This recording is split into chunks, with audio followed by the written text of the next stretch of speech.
आगे बढ़ाते हुए अब हम सभी के बीच मैं एक ऐसे व्यक्ति को बुलाने जा रहा हूं जिन्होंने अपने साहस, अनुशासन और समर्पण से देश की सेवा में अपना अमूल्य योगदान दिया है। हमारे बीच उपस्थित हैं भारतीय वायुसेना के सेवानिवृत्त अधिकारी जिन्होंने अपने सेवा काल में राष्ट्र की सुरक्षा, सम्मान और गौरव को सर्वोपरि रखते हुए अनेक महत्वपूर्ण जिम्मेदारियों को निभाया है। वायुसेना जैसी अनुशासित और चुनौतीपूर्ण संस्था में सेवा देना केवल एक पेशा नहीं बल्कि देशभक्ति का सर्वोच्च उदाहरण है। आज हमारे बीच अतिथि सी भावना के प्रतीक हैं। आपका अनुभव, आपका नेतृत्व और आपकी प्रेरणादायक जीवन यात्रा हम सबको मार्गदर्शन देती रहेगी। मैं group captain Shri Santosh Kumar Tripathi sir को मंच पर आमंत्रित करना चाहूंगा। सर आए और हम सभी को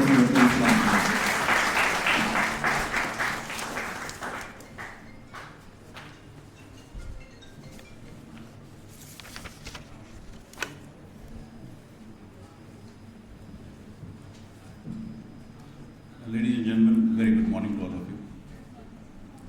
At the outset, I'll switch over to Hindi in a while. Okay.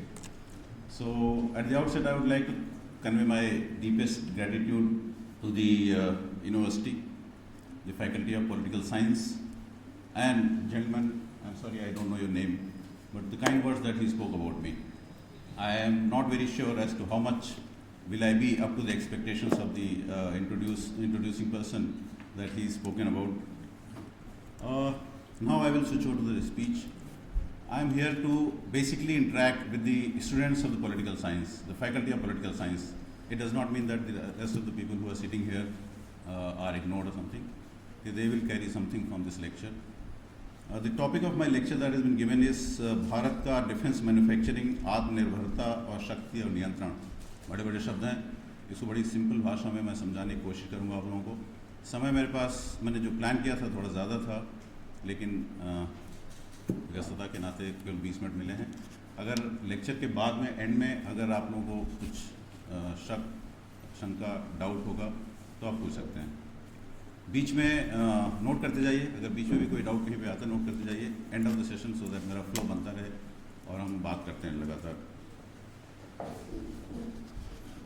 ये केवल एक स्पीच नहीं है, व्याख्यान नहीं है, बल्कि एक गंभीर और सारगर्भित शैक्षणिक विमर्श है। यह तथ्य हम सभी के लिए बहुत ही प्रेरणादायक है, specially the students of political science. I will come later. क्यों? मैं इस विश्वविद्यालय के रजिस्ट्रार, डीन, राजनीति विज्ञान विभागाध्यक्ष, सभी अध्यापकों, आयोजन समिति के सदस्यों के प्रति अपनी गहरी कृतज्ञता व्यक्त करता हूँ। आपने इस कार्यक्रम को अत्यंत सुंदर, सुव्यवस्थित और गरिमापूर्ण रूप प्रदान किया है। विश्वविद्यालय को सशक्त बनाने के लिए नेतृत्व की भूमिका अत्यंत महत्वपूर्ण होती है और आज मैं उस नेतृत्व की भावना को नमन करता हूँ। सभी पदधारकों और सहयोगियों को मेरा सादर नमस्कार। आपसे मैं एक ऐसे विषय पर बात करने जा रहा हूँ जो थोड़ा सा तो बाहर से थोड़ा टेक्निकल लगता है, लेकिन असल में बहुत ही पॉलिटिकल विषय है। इसीलिए इस विषय को चूज़ किया गया है कि फैकल्टी ऑफ पॉलिटिकल साइंस के बच्चों को बताई जाए बातें। और टॉपिक का नाम मैंने पहले इंट्रोड्यूस किया है, डिफेंस मैन्युफैक्चरिंग। मुझे पता नहीं है कि आप लोगों को कितना समझ में आता है डिफेंस मैन्युफैक्चरिंग कितना इंपॉर्टेंट है, किसका रोल है, कौन काम करता है इसमें, कौन काम नहीं करता, किसका डायरेक्ट लिंक है, किसका डायरेक्ट लिंक नहीं है। आज मैं ट्राई करूँगा साधारण सी भाषा में आप लोगों को एक्सप्लेन करने। ये केवल हथियार बनाने की बात नहीं है, इस बात की भी बात है कि देश को अपनी शक्ति कैसे मिलती है, कैसे बचाता है देश अपनी शक्ति को और कैसे आगे बढ़ाता है। पॉलिटिकल साइंस के स्टूडेंट्स के लिए बहुत ज़रूरी है, बहुत ही इम्पोर्टेंट है, क्योंकि इसमें पावर, स्टेट कैपेसिटी, सोवरेनिटी और सिक्योरिटी सारी चीज़ें जुड़ी हुई हैं। सीधी भाषा में कहें तो जो देश अपने डिफेंस सिस्टम्स को खुद बना सकता है, समझ सकता है और चला सकता है, वही देश असल रूप में स्ट्रांग है। एक छोटा सा सवाल मैं आप सबके सामने प्रस्तुत करूंगा। कल्पना कीजिए कल सुबह भारत को ये पता चले कि जो फॉरेन सप्लायर है उसने ये बोल दिया है कि हम आपको नए पार्ट्स नहीं दे पाएंगे, हम आपको स्पेयर पार्ट्स नहीं दे पाएंगे, हम आपको अपग्रेड नहीं दे पाएंगे, आपको जो हमने सपोर्ट जो सॉफ्टवेयर प्रोवाइड किया था इक्विपमेंट में, वेपन सिस्टम में, वो कल से उसका सोर्स कोड हम लॉक करना है, बंद करना है। क्या करेंगे हम लोग? और हमें ये सूचित करते हुए बहुत खुशी नहीं हो रही है कि हमारे 90% of the weapon systems that we have currently are foreign manufactured. इनके OEM विदेशी हैं। जब से आत्मनिर्भरता की नारा लगा है, प्रेजेंट इनकम्बेंट गवर्नमेंट ने लगाई है, उसके बाद से कुछ प्रोग्रेस हुआ है आत्मनिर्भरता के ऊपर। मिसाइल सेक्टर में हम थोड़ा आगे बढ़े हैं, नेवल शिप्स बिल्डिंग में हम थोड़ा आगे बढ़े हैं, लेकिन एयरक्राफ्ट मैन्युफैक्चरिंग में हम बहुत पीछे हैं। एक ही जहाज़, जो लोग न्यूज़ वगैरह देखते होंगे उनको पता होगा, एक ही जहाज़ हमारे सामने है जो हम क्लेम कर सकते हैं, बोस्ट कर सकते हैं कि हमने बनाया है। उसकी अंदर की सीक्रेट मैं फिर से बताऊंगा, वो है तेजस। तेजस विमान डेवलप होने में कितना टाइम लगा, आपको अगर आप गेस कर सकते हैं तो बताएं, कितना टाइम लगा होगा तेजस विमान को इस हालत में पहुंचने में कि अभी फ्लाई कर सकता है? 40 साल, 40 ईयर्स। उसके बाद भी उसमें जो एवियोनिक्स लगी हुई है वो हमारी नहीं है, सोर्स कोड्स सॉफ्टवेयर्स के हमारे नहीं हैं, उसका इंजन हमारा नहीं है। न्यूक्लियर टेस्ट हुआ था इंडिया में, उसके बाद अमेरिका ने उस इंजन पे बैन लगा दिया था, बड़े सारे सैंक्शंस लगे हुए, वो उसका डेवलपमेंट R&D रुक गया था बहुत दिनों तक। तेजस विमान वैसे ही केवल बॉडी एयरफ्रेम लेके खड़ा हुआ था, बिकॉज इंजन नहीं था उसमें। इंजन ऑब्वियसली, बहुत ही सिंपल भाषा में इंजन कहें तो जान होती है वायुयान की, क्योंकि पावर जो है वो हथियार को रखने में नहीं है, हथियार को चलाने में है, उसको अपग्रेड करने में है, उसको मेंटेन करने में है। और अगर हमारे पास वही कैपेबिलिटी नहीं रहेगी तो लड़ाई के बीच में कोई बोलेगा कि हम नहीं दे सकते। अभी जैसे अमेरिका और ईरान के बीच में अभी लड़ाई चल रही है, लकीली ईरान के पास जो उसने अपनी इक्विपमेंट वगैरह अपने वेपन सिस्टम बनाए हुए हैं वो उसके अपने हैं, जो सपोर्ट मिले हैं वो फ्रेंडली कंट्रीज से मिले हैं। आज की तारीख में अगर अमेरिका पाकिस्तान का साथ देता है और उसने जितने भी वेपन सिस्टम्स हमें दिए हुए हैं, कल हम पाकिस्तान के साथ लड़ाई करेंगे, सॉरी फॉर बीइंग डायरेक्ट, क्योंकि वही हमारे एक एडवर्सरी है, दूसरा एडवर्सरी को हम एडवर्सरी नहीं समझते। उसके साथ अगर हमारी लड़ाई होती है और अमेरिका बोल दे कि जितने भी वेपन सिस्टम, जितने भी ये हम अपैचे शपैचे हेलीकॉप्टर्स जो हमने दे रखे हैं, उसका सोर्स कोड नहीं देंगे, अब आपको स्पेस नहीं देंगे, मेंटेन नहीं करेंगे। और मैं आपको ये भी बताते हुए मुझे बहुत खुशी नहीं हो रही है कि जब हम नया कोई विमान खरीदते हैं तो उसका जो मग होता है जिसके साथ वो फ्यूल डालते हैं, उस मग की कीमत 1 लाख से ज़्यादा होती है, 1 लाख रुपए से ज़्यादा होती। प्लास्टिक का मग जो 2 रुपये 4 रुपये मार्केट में आपको मिल जाएगा, उसकी कीमत 1 लाख से ज़्यादा होती है। लेकिन आपके पास चॉइस नहीं है, क्योंकि अगर आप डिफेंस कॉन्ट्रैक्ट कर रहे हैं और उसका जहाज़ खरीद रहे हैं, वो टेक्नोलॉजी दे रहा है अपनी, जो हम नहीं कर पाए अभी तक। रिसर्च एंड डेवलपमेंट में हम थोड़ा सा पीछे रह गए हैं, ये बहुत मॉडेस्ट वर्ड्स में मैं बोल रहा हूँ, बहुत थोड़ा पीछे रह गए हैं, हम बहुत पीछे हैं। तो हमें किसी न किसी के ऊपर तो डिपेंडेंट रहना पड़ेगा, और वो डिपेंडेंस हमारी इस हद तक है कि हमें मग भी लेना पड़ रहा है उसके साथ, और उस मग की कीमत ले रहा है वो, जो हम बना सकते हैं। हम क्या नहीं बना सकते? हम इंजन नहीं बना सकते, हम सॉफ्टवेयर नहीं बना सकते, हम EMI EMC कंपेटेबिलिटी नहीं कर सकते, हमारे पास टेस्टिंग रेंज नहीं है, हमारे पास सेमीकंडक्टर्स नहीं है, नहीं थे अभी तक, अब तो धीरे धीरे प्रोग्रेस कर रहे हैं उसके बारे में। ये सारी चीज़ें हमारे पास नहीं है। और जब भी एक वेपन सिस्टम बनता है, कंप्लीट वेपन सिस्टम, तो इन सब चीज़ों को इंटीग्रेट करने के बाद ही बनता है, अकेले एक चीज़ कोई नहीं बन सकती। और इसमें एक सॉफ्टवेयर कोई कंपनी बनाएगी, एक सॉफ्टवेयर इजराइल बनाएगा, एक अमेरिका बनाएगा, सबको इंटीग्रेट करके एक साथ हम ऑपरेट करते हैं। एक भी कंट्री ने अगर ये बोल दिया कि भाई मैं आज से ये सामान आपको नहीं दे रहा हूँ, कर लीजिए आप लड़ाई।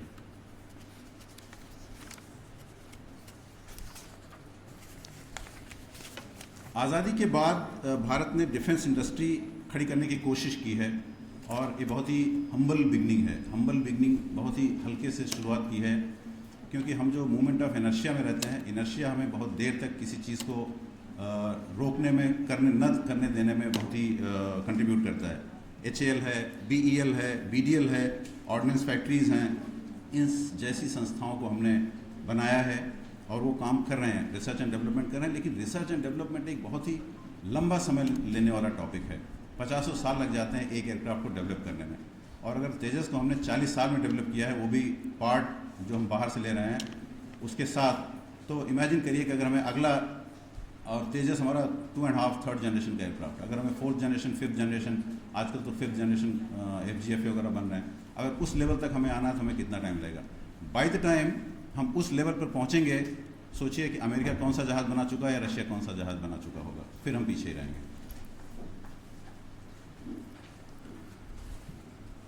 ये जो संस्थान हमारे पास हैं, इन संस्थानों ने इंजीनियरिंग नॉलेज तो दिया है, मैन्युफैक्चरिंग एक्सपीरियंस दिया है, इंडस्ट्री बेस बनाया है, लेकिन भारत ने बहुत हद तक लाइसेंस प्रोडक्शन पर भरोसा किया है। जब हम कोई सामान बाहर से खरीदते हैं तो टेक्नोलॉजी ट्रांसफ़र नहीं करता वो। टेक्नोलॉजी ट्रांसफ़र बहुत ही फ्रेंडली कंट्री होती है। आपने सामान खरीद लिया, उसका आप 20 साल तक इस्तेमाल कर रहे हैं उसका, उसके बाद वो आपको टेक्नोलॉजी ट्रांसफ़र करता है। जैसे जो लोग इस सब्जेक्ट में इंटरेस्ट लेते होंगे, MiG-29 एयरक्राफ्ट, MiG-29 जब हमने रशिया से ख़रीदा था लेट 80s में 90s में, तो आया था, तो जहाँ पे बेस्ड था वो, वहाँ पे रशियंस आए थे। वो कह रहे थे कि हम मेंटेन करेंगे, हम इसका सेकंड लेयर का मेंटेनेंस करेंगे, थर्ड लेयर का मेंटेनेंस करेंगे, उसको हम छोटी छोटी जो उसमें कमियां आएंगी उसको भी हम ही रिपेयर करेंगे और कोई नहीं छुएगा इस जहाज़ को। उनके लिए खाने का इंतज़ाम, रहने का इंतज़ाम, उनके लिए नई बिल्डिंग्स बनी थी जो बाद में ऑफकोर्स हम लोग इस्तेमाल कर रहे थे। अच्छी बिल्डिंग्स थी वो, क्योंकि रशियंस के लिए बनी हुई थी। मिगैली नाम है उसका अभी भी। तो ये सारी फैसिलिटीज़ हमें प्रोवाइड करनी पड़ती। किस लिए? क्योंकि वो जहाज़ तभी उड़ सकता है जब बनाने वाला उसे सारी फैसिलिटीज़ प्रोवाइड करेगा, सारे स्पेस प्रोवाइड करेगा उसको। लाइसेंस प्रोडक्शन बहुत ही कर्स्ड नेम है। हमको इस नाम को लेने में, इस नाम को इस्तेमाल करने में और इस पे बहुत प्राउड फील करने में बहुत अच्छी बात नहीं है। इसको हमें शर्म आनी चाहिए कि हमें अभी भी लाइसेंस प्रोडक्शन करना पड़ रहा है। और लाइसेंस प्रोडक्शन का मतलब होता है कि वो जहाज़ बना के R&D करके सब कुछ बना के दे दिया उसने हमें, और हम उसको इस्तेमाल करेंगे, 20 साल तक इस्तेमाल करेंगे, उसके बाद वो बोलेगा कि अच्छा ठीक है अब आप बनाइए इसको। उसने सारे सामान आपको दे दिए हैं, उस सामान को हम इकट्ठा करेंगे, एक जहाज़ बनाएंगे। सोर्स कोड का कंट्रोल फिर भी उसी के पास रहेगा कि जिस दिन चाहे वो सोर्स कोड बंद करके रखेगा अपना, और जहाज़ उड़ेगा नहीं उड़ेगा ये वो डिसाइड करेगा। लड़ाई हम लड़ रहे हैं, लेकिन डिसाइड वो करेगा कि जहाज़ उड़ेगा कि नहीं उड़ेगा, या उसमें जो मिसाइल लगी है वो फायर होगी कि नहीं होगी, और फायर होगी भी तो टारगेट पे जाके हिट करेगी कि नहीं करेगी, ये दूसरा कंट्री डिसाइड करेगी। ये है एडवर्सिटीज़ जो लाइसेंस प्रोडक्शन की हैं। हमें करना क्या है? हमें केवल बनाना नहीं है, हमें केवल असेंबल नहीं करना है, हमें डिज़ाइन करना है, बदलना है, सुधारना है, फ्यूचर वर्जन पर कंट्रोल रखना है। मतलब अगर उसको हमें अपग्रेड करना है तो उसकी टेक्नोलॉजी हमारे पास होनी चाहिए। लाइसेंस प्रोडक्शन ने हमें थोड़ा बहुत कॉम्पिटेंस तो दिया है, एक्सपोजर मिला है, लेकिन पूरी तरह से इंडिपेंडेंस नहीं दिया अभी तक। अभी तक हम बहुत ही डिपेंडेंट हैं जो जहाँ से सप्लाई आती है।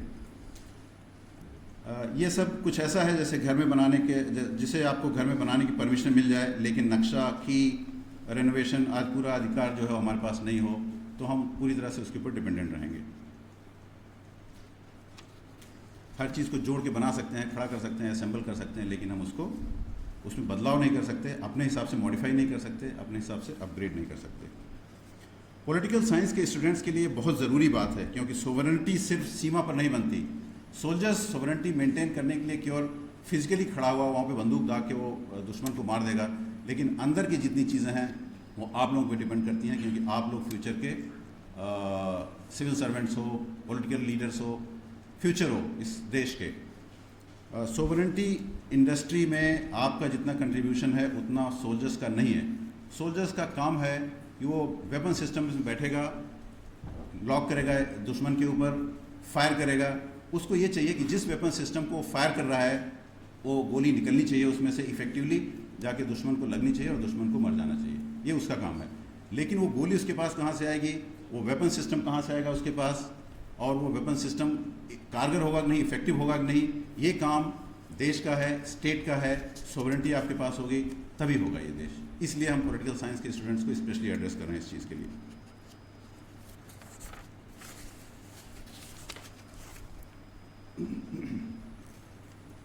दुनिया बदल गई है।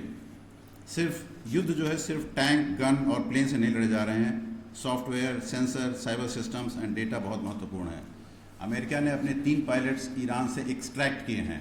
कैसे किए हैं? आप उसकी कहानी पढ़िए, आपको पता चलेगा किस लेवल की टेक्नोलॉजी, किस लेवल का कम्युनिकेशन, किस लेवल का नेटवर्क उसमें लगा है, किस लेवल का फिजिकल फोर्स एयर पावर का इस्तेमाल हुआ है उन 3 पायलट्स वहाँ से एक्सट्रैक्ट करने में।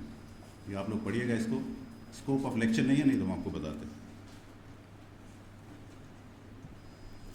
आज किसी वेपन सिस्टम की ताकत इस बात पर निर्भर करती है कि उसमें कितना अच्छा इलेक्ट्रॉनिक एवियोनिक्स लगा हुआ और कितने अच्छे सॉफ्टवेयर लगे हुए हैं और कितनी अच्छी उसकी टेस्टिंग हुई है। आप फ़ोन लेते हैं, उसमें से कोई प्लगइन करते हैं, वो बचता नहीं। क्यों नहीं बचता? क्योंकि वो कंपैटिबल नहीं है, उसका सॉफ्टवेयर कंपैटिबल नहीं है। iOS के साथ आप जो अपना नॉर्मल फ़ोन होते हैं, एंड्रॉयड फ़ोन होते हैं, उसको आप कंपैटिबल नहीं बना सकते। ये बहुत ज़रूरी है वेपन सिस्टम्स। वेपन सिस्टम आ गया हमारे पास, मिसाइल हमने अपनी बना ली, लेकिन उस जहाज़ में मिसाइल लगेगी नहीं। क्यों?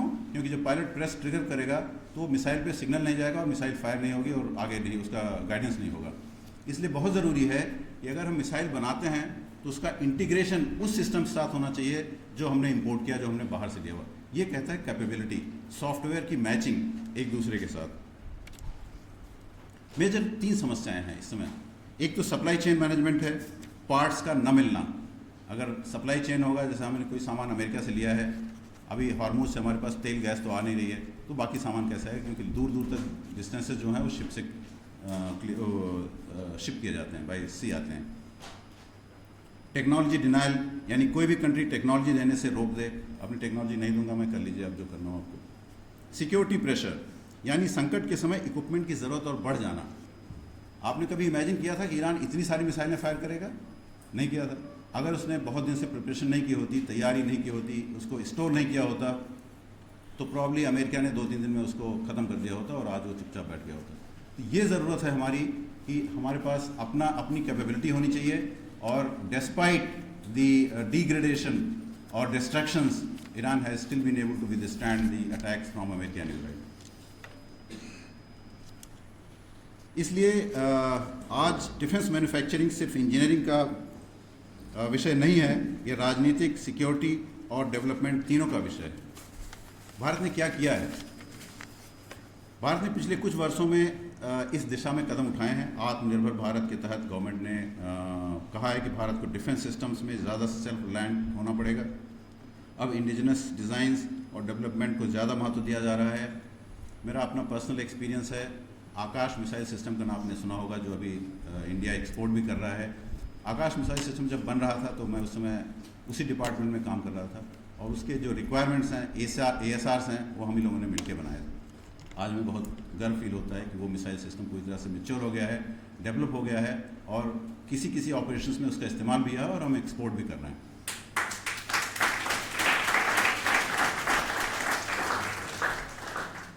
प्राइवेट कंपनीज़ को अवसर देना चाहिए। प्राइवेट कंपनीज़, हमारे प्राइवेट प्लेयर्स जो हैं, उनके पास एक्सपर्टीज़ बहुत है, और उस एक्सपर्टीज़ को हमें एक्सप्लॉइट करना चाहिए, उनको मौका देना चाहिए। आजकल डिफेंस कॉरिडोर्स बन रहे हैं, IDEX स्कीम्स बन रही हैं, स्टार्टअप्स का सपोर्ट मिल रहा है, गवर्नमेंट दे रहा है। इन सब का एक ही उद्देश्य है कि भारत को सिर्फ खरीदने वाला देश नहीं, बल्कि बनाने वाला देश बनाना है हमें। केवल पॉलिसी बना देने से काम पूरा नहीं होता, असल चैलेंज डेप्थ का है। हमारे पास जब तक नॉलेज नहीं होगी, रिसर्च एंड डेवलपमेंट की कैपेबिलिटीज़ नहीं होंगी, तब तक इस दिशा में हम बहुत आगे नहीं बढ़ पाएंगे। और इन सब की सारी जिम्मेदारी जो पीछे लोग बैठे हुए हैं, इनके ऊपर है। इसलिए मैं बार बार इस बात को एम्फेसाइज कर रहा हूँ। किसी सिस्टम का बाहरी हिस्सा भारत में बन जाना काफ़ी नहीं है। तेजस एयरफ्रेम बन गया है, बॉडी बन गई है, सब कुछ लग गया है, लेकिन इंजन नहीं है उसमें। क्या करेंगे एयरफ्रेम का? हम डिस्प्ले में, शो पीस में लगा के रखेंगे। ज़रूरी यह है कि उसका कोर भी भारत के कंट्रोल में हो, उसका इंजन कंट्रोल में हो, सॉफ्टवेयर कंट्रोल में हो, उसमें वेपन सिस्टम जो लग रहे हैं वो भारतीय कंट्रोल में है। हम कहाँ पे मजबूत हैं? भारत कुछ क्षेत्रों में आगे काम कर चुका है, जैसे मैंने पहले कवर किया है। Missile systems, we can boast proudly that we have done lot of work in missile systems, long range missiles, ballistic missiles, even air to air missiles में भी हम काफ़ी आगे काम कर चुके हैं। बहुत सारी टेक्नोलॉजीज़ ऐसी हैं, जैसे मिसाइल जब एयरक्राफ्ट से लॉन्च होता है तो थोड़ी देर तक मिसाइल जहाज़ उसको गाइड करता है टारगेट की तरफ। उसके बाद मिसाइल को खुद अपने आप, जहाज़ उसके पीछे पीछे दुश्मन के क्षेत्र में नहीं जा सकता। Abhinandan was shot down because he was tracking the aircraft for some time. Technical terms में नहीं जाना चाहता। थोड़ी देर तक जहाज़ मिसाइल को बताता है कि टारगेट यहाँ पे है। उसके बाद मिसाइल को जिम्मेदारी अपने ऊपर लेनी पड़ती है कि मैं खुद गाइड करूँगा अपनी। वो खुद गाइड करता है, उसका जो गाइडेंस होता है, रेडार गाइडेंस होता है, वो ओपन हो जाता है। ये गाइडेंस, ये सिस्टम हमारे पास नहीं है भी अगर, तो उसका जो स्पेक्ट्रम है, बहुत ही छोटा स्पेक्ट्रम का टेक्नोलॉजी हमारे पास है। अब अगर मिसाइल सामने जा रही है, टारगेट यहाँ पे है, तो उसको missile should be able to see the target, ठीक है, and turn towards him and lock and attain a kill. So that is the kind of technology that we need. So we need a wide spectrum tracking capability. हमारे पास ऐसा radar नहीं है जो electronic surveillance, electronic steering होता है antenna का, electronically steered arrays होते हैं, उसमें अभी तक हमारे पास जो मिसाइल सिस्टम थी पिछौरा थे, एक टारगेट को लॉक करता था, एक टारगेट को फायर करता था, जब वो टारगेट गिर जाता था तभी दूसरा टारगेट फायर कर सकता है।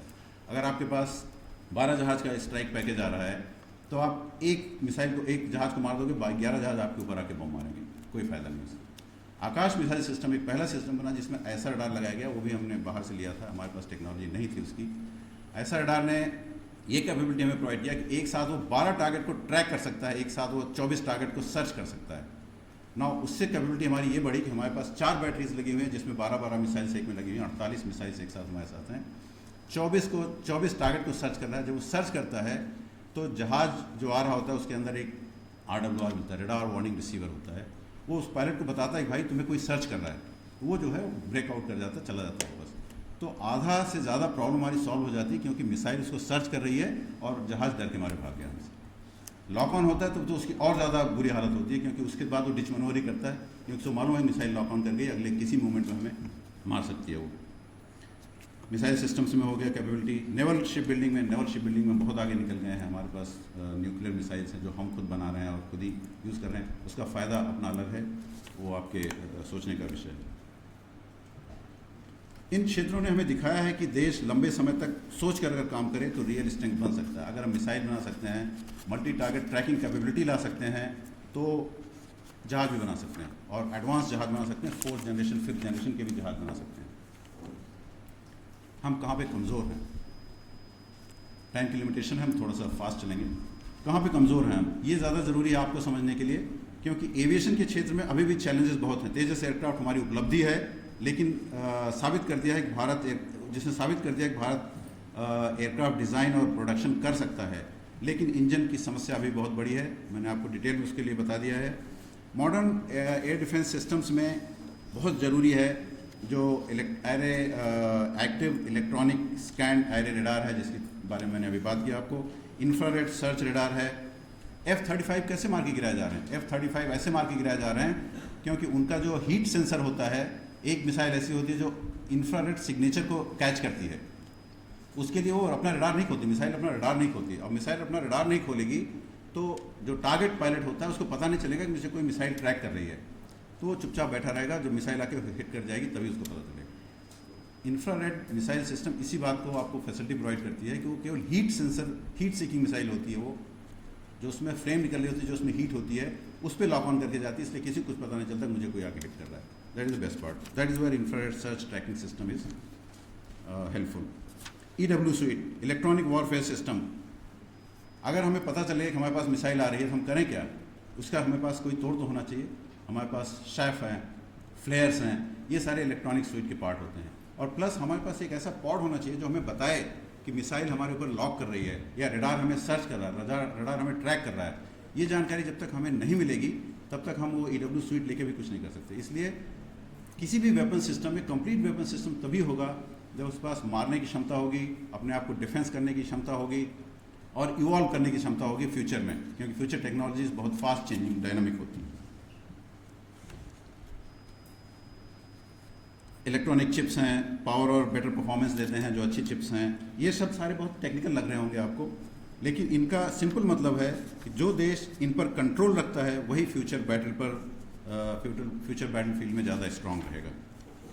सॉफ्टवेयर कंट्रोल में मैंने आपसे काफ़ी बात किया है कि बिना सॉफ्टवेयर कंट्रोल के आप अगर हार्डवेयर बना भी सकते हैं तो सॉफ्टवेयर कंट्रोल बहुत ज़रूरी है, क्योंकि जहाज़ में जो मिसाइल लगती है उस मिसाइल को बताना पड़ता है कि मुझे आपका टारगेट ये है, यहाँ पे आप लॉक ऑन करिए, और पायलट को ये मिसाइल को बताना पड़ता है कि अब फायर करना। वो ट्रिगर प्रेस करके उसको बात करता है उससे कि भाई चलो, ठीक है। तो वो सारी टेक्नोलॉजीज इंटीग्रेट होनी चाहिए जहाज़ में, तभी एयरक्राफ्ट पूरी तरह से काम कर सकता है। Testing very important. The testing aspect of any weapon system is very important because we generally ignore testing में, तो कोई बात नहीं, हो जाएगा। कोई भी सिस्टम तब तक पूरा नहीं होता जब तक वो टेस्ट न हो। विंड टनल टेस्ट जिसको जानकारी नहीं है, जहाज़ जब नया नया बनता है तो एक स्केल मॉडल जहाज़ का छोटा सा बनाया जाता है, बड़ा सा विंड टनल होता है इस कमरे के साइज़ का, उसमें उसको लटकाते हैं, हवा चलाते हैं, उसको सिमुलेट करते हैं जैसे आप हवा में फ्लाई करते हो, उसी तरह से विंड टनल में वो सारी सिचुएशंस होती हैं, उसमें सारे सेंसर्स लगे होते हैं जो बताते हैं कि जहाज़ ठीक चल रहा है नहीं चल रहा है। एयरक्राफ्ट डिज़ाइन की टेस्टिंग हो जाती है उसमें। हाई पावर टेस्ट बेड्स, जहाँ इंजन और पावर सिस्टम की मजबूती देखी जाती है। EMI EMC चैम्बर, जहाँ पे इलेक्ट्रॉनिक कैपेबिलिटी जांच की जाती है। अगेन एंड्रॉयड और iOS का जो मैंने आपको एग्जांपल दिया, EMI EMC compatibility. Live range firing भी बहुत ज़रूरी है, क्योंकि आपने मिसाइल बना लिया, सब कुछ कर लिया है, जब तक आपके पास फायरिंग रेंज नहीं होगा तब तक आप उस वेपन सिस्टम को टेस्ट नहीं कर पाएंगे। जैसे हम जाते थे बॉम्ब, पोखरण में बॉम्ब गिराते थे, नया बॉम्ब बना हुआ, वहाँ पे गिरा के आए हम, अच्छा बॉम्ब का टारगेट सही लगा नहीं लगा, कितना आगे पीछे लगा, क्या हमारा ट्रैकिंग सिस्टम था, क्या हमारा गाइडेंस सिस्टम था, सबको हम बैठ के ग्राउंड पे उसको एनालाइज करते हैं, उसके बाद डिसाइड करते हैं। तो हमें पास Pokhran range air to ground fire करने के लिए पोखरण रेंज है, but air to air fire करने के लिए हमारे पास कोई रेंज नहीं है अभी तक। टेस्टिंग अगर कमज़ोर है तो क्वालिटी कमज़ोर होगी, क्वालिटी अगर कमज़ोर होगी तो ट्रस्ट कमज़ोर होगा। तो टेस्टिंग और ट्रस्ट में बहुत रिलेशनशिप है। आप लोगों के लिए बहुत बड़ा संदेश आज मैं आप विद्यार्थियों से खास तौर पर ये कहना चाहूँगा कि आप में से बहुत सारे स्टूडेंट्स जो ग्रामीण बैकग्राउंड के, एक छोटा सा एनेक्डोट बताता हूँ। मैंने नया फौज ज्वाइन किया था, तो थोड़े दिन तक जो पायलट ऑफिसर्स होते हैं, जो नए ट्रेनिंग कर रहे होते हैं, उनको टारमैक पे जहाज़ के पास बैठना पड़ता है, तो जिससे आप ग्राउंड टेक्नीशियन से प्रॉक्सिमिटी बढ़े आपकी, आप उनसे बात करिए, सीखिए। हम लोग वहाँ पे बैठे हुए थे, एक पाइप था, मोटा पाइप जो ट्यूबवेल में लगता है, चूड़ी उसकी जाम हो गई थी, वो खोलने के लिए सारे लोग बड़ी सारी कोशिश कर रहे थे। मैं भी आप लोगों की तरह से ही अकबरपुर का हूँ, गाँव के परिवेश से पला बड़ा गया था, तो फेल हो गए सारे। क्या किया जाए उसमें? मैंने उसमें एक कपड़ा लपेटा, फ्यूल डाला, आग लगाई, थोड़ा सा रस्ट उसकी कम हुई, रस्सी लपेटी, बंडा बांस लगाया उसमें और उसको खोल के रख दिया उसमें, तालियां बजी उसके लिए। ओके, तो गांव के परिवेश के लोगों के लिए मेरा सबसे बड़ा मैसेज, सबसे स्ट्रांग मैसेज है कि आपकी सोच बहुत प्रैक्टिकल है और ये बातें जीवन में बहुत ज़्यादा काम आती हैं, प्रैक्टिकल सोच वाली बातें, और इससे आप एक दिन आपको पहचान मिलेगी, वो पहचान आपको मोटिवेशन देगा और उस मोटिवेशन के साथ बड़े बड़े काम करेंगे आप। आपको डिफेंस मैन्युफैक्चरिंग को सिर्फ टेक्निकल विषय की तरह से नहीं देखना चाहिए, स्टेट क्राफ्ट है, नेशनल सिक्योरिटी है और डेवलपमेंट के संदर्भ में देखना चाहिए। ये शब्द बड़े छोटे छोटे हैं, लेकिन इनका गर्व, इनका अर्थ जो है बहुत ही सारगर्भित है। इसको आप जाइए, वापस पढ़िए, समझने की कोशिश करिए, आपको समझ आएगा। पॉलिटिकल साइंस के स्टूडेंट के लिए ये बहुत ज़रूरी है, क्योंकि आप समझते हैं कि राज्य कैसे शक्ति बनता है, स्टेट, नेशन स्टेट पावरफुल कैसे होता है, ये आपको समझने की ज़रूरत है। डिपेंडेंस क्या रिस्क पैदा करती है, इसके बारे में बहुत लंबी बातें कर चुके। अगर आप किसी के ऊपर डिपेंडेंट हैं तो आप कमज़ोर हैं, आप शक्तिशाली नहीं हैं। ऑटोनॉमी क्यों ज़रूरी है? Inter related point. ऑटोनॉमी इसलिए ज़रूरी है क्योंकि आप जब तक अपना सामान नहीं होगा तब तक आप उसको खुली तरह से इस्तेमाल नहीं कर पाएंगे। और इंडस्ट्री किस तरह से नेशनल सिक्योरिटी को सपोर्ट करती है। टेक्नोलॉजी ट्रांसफ़र के बारे में हम काफ़ी लंबी बात कर चुके हैं। हम सब मिलकर क्या करें? What is the way ahead? Way ahead is India का डिफेंस इकोसिस्टम केवल गवर्नमेंट से नहीं बनेगा, इसमें public sector, private sector, MSMEs, researchers और यूनिवर्सिटीज़ की भूमिका बहुत ही इंपॉर्टेंट है। मेरा एक कलीग था जो पायलट ट्रेनिंग के लिए गया हुआ था, नहीं बन पाया, नेविगेटर बन गया, वो BA था, सिंपल BA, फिर फाइनली मिसाइल सिस्टम में गया, इगला में। इगला शोल्डर फायर्ड मिसाइल आप लोग बहुत लोग जानते होंगे। कारगिल ऑपरेशंस में इगला का इस्तेमाल हुआ था बहुत ज़्यादा, जो लो लेवल टारगेट्स थे, स्लो मूविंग टारगेट्स। उस बंदे ने एक टेस्टिंग बेंच बनाया, टेस्टिंग रिग बनाया, जो इगला मिसाइल्स को टेस्ट कर सकते हैं। इगला मिसाइल जहाँ की जिसने भी बनाई थी, वो उस टेस्ट रिग को वो भी नहीं बना पाया था। और कैसे बनाया उसने? चेन्नई की एक यूनिवर्सिटी थी, उस यूनिवर्सिटी के कोलैबोरेशन में वो बंदे ने खड़ा किया उसको। प्रेसिडेंट अब्दुल कलाम ने उसका अवार्ड किया था और वो चीफ के घर में जाके उसका डिस्प्ले वगैरह हुआ था। ये कैपेबिलिटी है एक नॉन टेक्निकल, केवल सिंपल BA पास आदमी की, क्योंकि वो समय सोचने की कोशिश कर रहा था, उसको ये रिक्वायरमेंट फील हुई थी जब वो उस फील्ड में काम कर रहा था, इसलिए उसने कर दिखाया। प्राइवेट सेक्टर स्केल देता है, ज़्यादा मैन्युफैक्चरिंग करने के लिए बढ़ाएगा। 10 लोगों को बांट दीजिए, 10 प्राइवेट सेक्टर्स को आप कॉन्ट्रैक्ट दे दीजिए, वो आपको बनाते हुए देगा, बना के देगा सब कुछ। ईरान कितनी मिसाइलें फायर कर रहा है, एक HAL अगर बनाएगा, एक BL बनाएगा, BDL बनाएगा, नहीं बना पाएगा इतनी सारी। प्राइवेट सेक्टर स्पीड और इनोवेशन देता है, वही क्वांटम है, स्पीड है, फास्ट क्वांटिटी बना के देगा आपको, जो आप इस्तेमाल कर सकते हैं। यूनिवर्सिटीज़, आप नॉलेज बैंक हैं, आप रिसर्च बैंक हैं, आप नॉलेज देते हैं और रिसर्च करने की कैपेबिलिटीज़ आपके अंदर में, आपके पास वायर विदाउल है, टीचर्स हैं, गुरुज हैं, सब आपको बताते हैं। MSME सप्लाई चेन को मजबूत करते हैं, सप्लाई चेन की इंपॉर्टेंस आपको हम पहले बता चुके हैं। अगर ये सब मिलकर काम करेंगे, एक मजबूत नेशनल इकोसिस्टम बन सकता है। दुनिया से सीखने के लिए हमारे पास बहुत कुछ है। अमेरिका है, रशिया है, चाइना है, इजराइल है। इजराइल जिसने देखा है, जिसने नहीं देखा, बहुत ही छोटा सा कंट्री है। मैं गया हूँ इजराइल, रहा हूँ 1 आध महीना। बहुत ही छोटा सा एक स्टेप जैसा कंट्री, यूपी का 1/4 होगा, ठीक है, लेकिन मिसाइल सिस्टम सप्लाई कर रहा है, एयरक्राफ्ट सप्लाई कर रहा है, सारे इक्विपमेंट सप्लाई कर रहा है और सबको घूम घूम के मारता है अपने आसपास में। जितने भी देश हैं सबको जाके बजा के आता है सबकी। क्यों? क्योंकि उसके पास अपनी R&D है, अपना सिस्टम है, किसी के ऊपर डिपेंडेंट नहीं रहना उसको। That is way. South Korea ने लाइसेंस प्रोडक्शन से सीख कर अपनी ओनरशिप बना ली है। लाइसेंस प्रोडक्शन लेता था पहले, ट्रांसफर टेक्नोलॉजी करता था, खुद सीख गया। चाइना रिवर्स इंजीनियरिंग कर करके उसने सब कुछ खड़ा कर, Su-30, Su-27 से उसने सब कुछ बना लिया। भारत को भी यही करना है, चाहे जैसे करना, बाय हुक और by crook, we have to gain the technology, we have to gain the research and development. Critical areas में स्ट्रेंथ बनानी है, इंजन्स बनाना है, इलेक्ट्रॉनिक्स में डेवलप करना है, सॉफ्टवेयर बनाना है, सेंसर्स, टेस्टिंग, सर्टिफिकेशन। जब ये मजबूत हो जाएंगे तब बाकी चीज़ें भी मजबूत होने लगेंगी।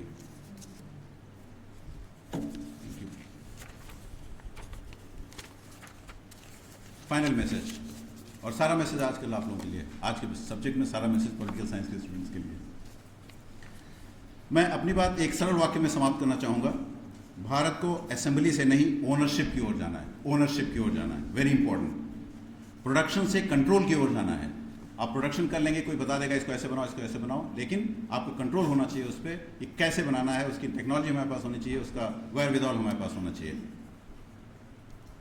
और डिपेंडेंस की तरफ से स्ट्रेटजिक ऑटोनॉमी की तरफ जाना चाहिए। कल क्या होगा, कल के लड़ाई के बारे में तैयार रहना है। 2014 में no political statement, I am telling because it is my experience. 2014 में हमारे पास केवल एक मिसाइल सिस्टम था जो एक बार में एक सिंगल टारगेट इंगेज कर सकता था, बस। आज तो हमारे पास बहुत कुछ है, S-400 है, स्पाइडर्स हैं, आकाश मिसाइल सिस्टम है, सब कुछ है। आज की सिनेरियो 10 साल में केवल हमने उस पर प्रोग्रेस किया, बिकॉज हमारा फोकस उस तरफ गया था, इसलिए हमने इतना फोकस किया। ऑपरेशन सिंदूर में हमने जिस तरह से पाकिस्तान के ऊपर जाके अटैक किया है, आप पढ़िए उस हिस्ट्री को, आपको पता चलेगा कि स्ट्रेटजिक ऑटोनॉमी का मतलब क्या होता है। इसके लिए हमें engines, electronic, software, testing infrastructure और स्किल्ड मैन पावर की ज़रूरत होती है। सब में हमें काम करना होगा, और हम पॉलिटिकल साइंस के स्टूडेंट्स से ये भी अपेक्षा रखते हैं कि आप इस विषय को केवल किताबों तक ही सीमित न रखें, आप इसे कंट्री, पावर, पॉलिसी और सिक्योरिटी की नज़र से देखें। With this I would like to thank all of you, each one of you, because आपने मेरी बात बहुत धैर्यपूर्वक, बहुत इंटरेस्ट के साथ सुनी है। और मैं ये कहना चाहूँगा कि डिफेंस मैन्युफैक्चरिंग सिर्फ इंडस्ट्री नहीं है, एक सोवरेनिटी है, ये सोवरेनिटी है, ये बहुत डीप स्टेटमेंट है, बहुत गहरा स्टेटमेंट है, इसको समझने की कोशिश करिए। ये सिक्योरिटी है और फ्यूचर की तैयारी है, क्योंकि हमारा देश सिक्योर नहीं रहेगा, हम सिक्योर नहीं रहेंगे। With this I conclude my topic. I really don't know the system of question answer, but if you have any questions, I'll be available. You may ask any questions if you may have. Thank you very much. Thank you very much. I'm grateful to you.